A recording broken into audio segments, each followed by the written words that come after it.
All right, let's move on to Cowboys, Washington, Dallas, Washington. Dallas opening up at -3. It is now a pick 'em. This total opening up at 48. It is now 46. Cowboys 2-4 on a short week after an ugly 38-10 loss at home to the Cardinals on Monday night. They've allowed 218 points. That's the most through 6 games since the 1961 Raiders gave up 228 points as an AFL team. The last NFL team to give up more was 1954. Zeke lost 2 fumbles. Dalton threw 2 picks. Zeke has 5 fumbles in 6 games, 4 lost.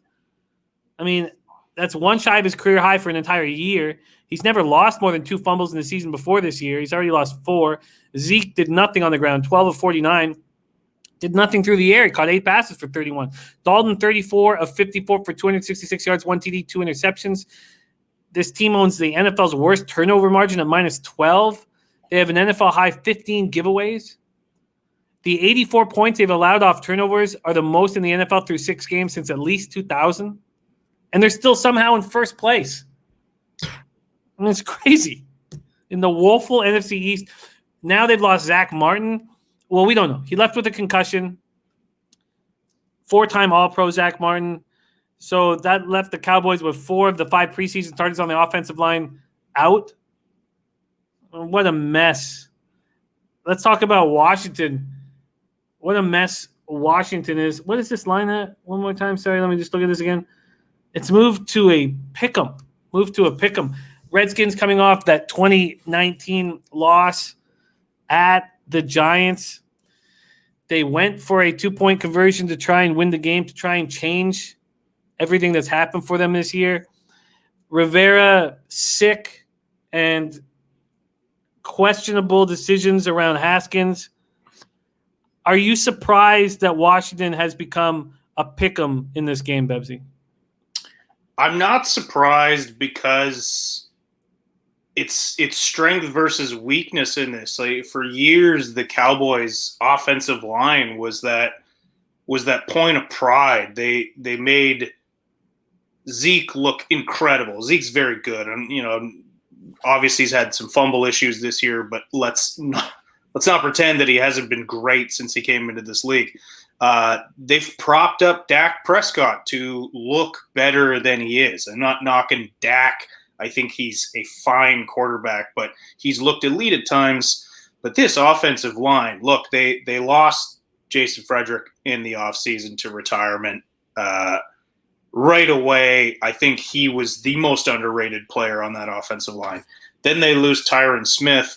And then this week, they lose Zach Martin. Zach Martin's the best guard in the NFL. So those 3 guys transform the best offensive line in the league to one of the worst.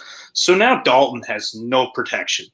Zeke doesn't have any holes, although Pollard did look pretty good coming into that game with Zeke's second fumble in 2 drives. But is that confirmed? Is Martin going to be back? Yeah, I'm going to try to – because he's questioning it too. At this point, I didn't get any information. I'll look into it more. But, Intech says Zeke was great with arguably the best offensive line in NFL history. Yeah, of course. He didn't get touched a lot of the time. It was like – it was mid-90s Cowboys with Emmitt Smith running behind that insane line. But now that line is just a disaster. And as bad as their defense is, it didn't help them out that their offense gave away so much field position on turnovers. So, look, Zeke's looked bad this year. I'm not going to blame Andy Dalton for what happened this week.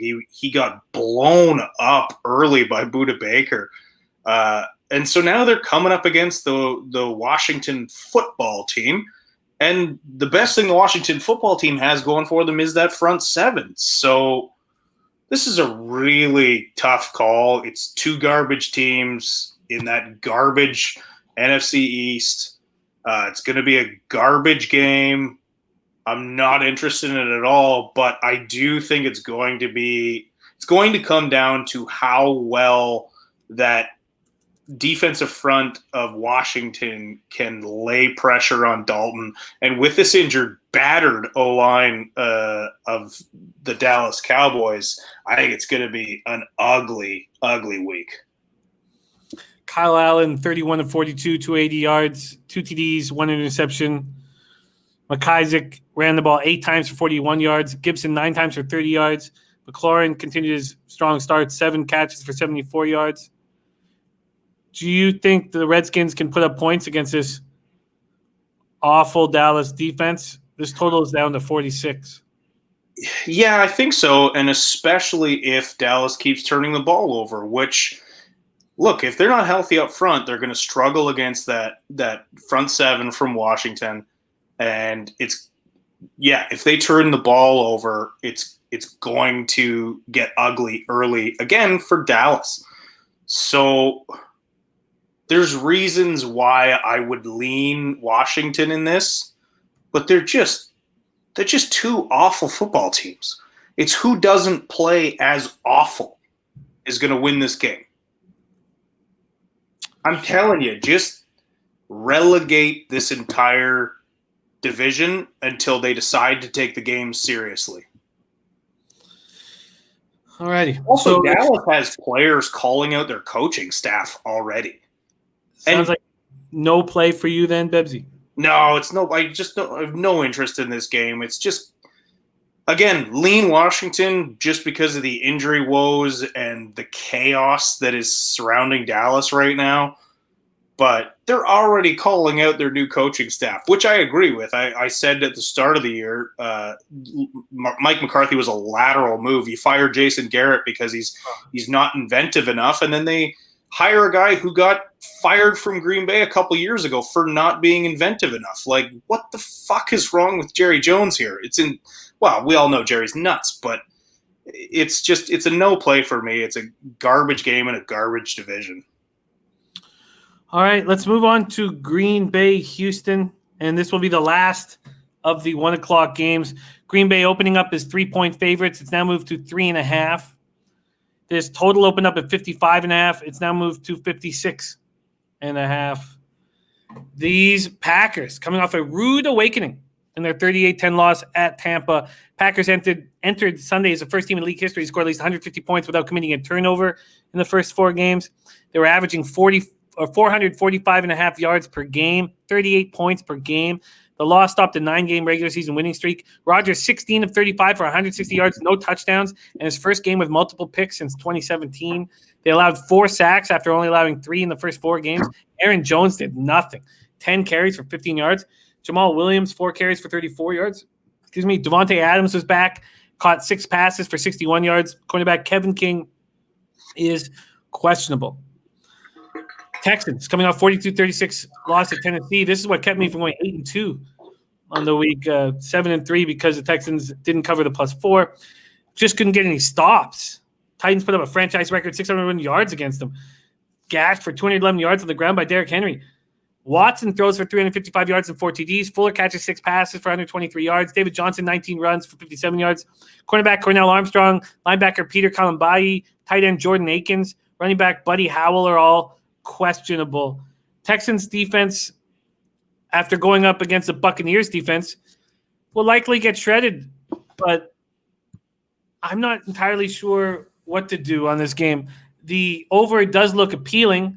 This is not the kind of game I expect where Green Bay can get out to a lead and just run the ball and run the clock, at least a big lead. And even if they have a big lead against Deshaun Watson, it's probably not safe. I can understand why this total's gone from 55.5 to 56.5. Green Bay 3.5-point favorites on the road. Bebsy, take it away. Well, I think this is a recency bias in the fact that Green Bay got pumped last week, and I think it was you that said, teams that are on a hot streak and get that early bye, it works against them, and it did. It absolutely worked against Green Bay. All that momentum they had going went out the window. They looked sluggish. They didn't look rested. They looked like they hadn't played in a while. And I don't think they're going to look like this week. This is a bounce back week, in my opinion. This is a much better Green Bay Packers team going against a not very good Houston Texans team. This is another play that jumped out at me earlier when I saw this line come out. This is another easy Green Bay play for me. They're not going to play like they did last week, a second week in a row. They're going to come out angry. Rodgers is going to get that fire back. He's going to go back on the warpath that he was to start this season. I love Green Bay in this spot. I think this total is up for grabs. I get why it's gone to 56.5. Do you think that's too high?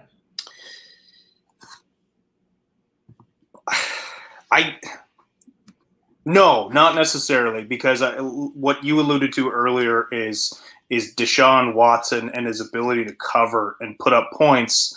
But I don't know. This feels like a Green Bay blowout to me, and I don't know if they're going to be able to come back and put up these points. They're admirably putting up some fights now, but for me, the play here is Green Bay. The over enticing. It's not my play, but I can understand why you would want the over, and I understand why it's going up. But this to me is a nice possible double up spot for Green Bay. Nutflush Allen is making Packers first half his biggest bet of the year. At this point, the Packers have taken 87% of the cash, 91% of the tickets. The over is taking 85% of the cash and 80% of the tickets. What is the first half for?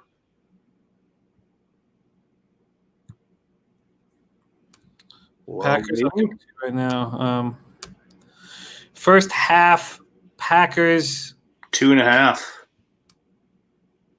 Yeah, I bet you it's better at Bet365 than these licensed books at this point. Although Bet365 is licensed in Jersey, that's why we use it. Let me give it to you. Sorry, here we go. The Packers first half, 2.5 minus 115. That's the best line you can get. This is a double up spot for me. Alrighty. We have a double up. Double up for Bebsy. So first half minus 2.5 minus 115. That's at Bet365. And then full game, you can only get 3.5s. Let's pull it out for you. This is from odds.com. The odds page shows you all the licensed American books and what the best lines are. You can get a minus 3.5, a minus 103. Bet America and Resorts Casino.com. Does that sound good? Lock her in, baby. All right, locked in. 3.5, half at minus 103 at Bet America. 103 at Bet America. Well, I agree with the first half. I think the first half makes sense. Yeah, it's certainly more enticing than the full game. I think that first half is a lock, but I also think the full game is a lock. I really expect the Packers to come out angry in this game and just really let it rip. I agree. Nutflush Allen's biggest bet of the year. That's good company. I'm going to roll with it. I'm also, though, going to back the over, the full game over. I get why, and I want to join you on that. I'm not going to, but I like the play. I'm not going to condemn it. The Packers coming off such a poor running game. Do you just account? I mean, obviously, we know that we're going to get to the Buccaneers game. They have the best rush defense in the league, but a big part of that was that they were behind by so many scores, so they were airing the ball out. Is that part of it? Do you think that regardless of what the Packers did against the Bucs, they're going to be able to run the ball down the Texans' throat? Yeah, absolutely, and I think they won't be down, and they won't be down early. Well, Green Bay looked good out the gates in that game, and then just everything fell apart. I just think that they're going to be able to stick to their game plan in this one, and they're all year long that game plan's been able to put up a lot of points, especially against a soft defense like the Texans. Sorry, I just needed that 2-run shot badly. Woo! Lily knows what's up. We got Lily Gunn in the house. Great to see you, Lily. Miss you. As soon as we can travel comfortably, I'll be rolling in Vegas with you hanging. All right. God, I needed that 2-run shot. Sorry. Back to football. I'm going to move on the over 56.5. I'm also going to move on the Packers first half minus 2.5. And Bebsy's doubling up on the Packers first half full game. Oh, Mr. Know-It-All Bellinger home run prop. God, that was over 1.5 at plus 125. I was staring and staring and staring at that. Clearly he's going to get hot. But you know what kept me off was that stupid shoulder injury from his celebration. All right.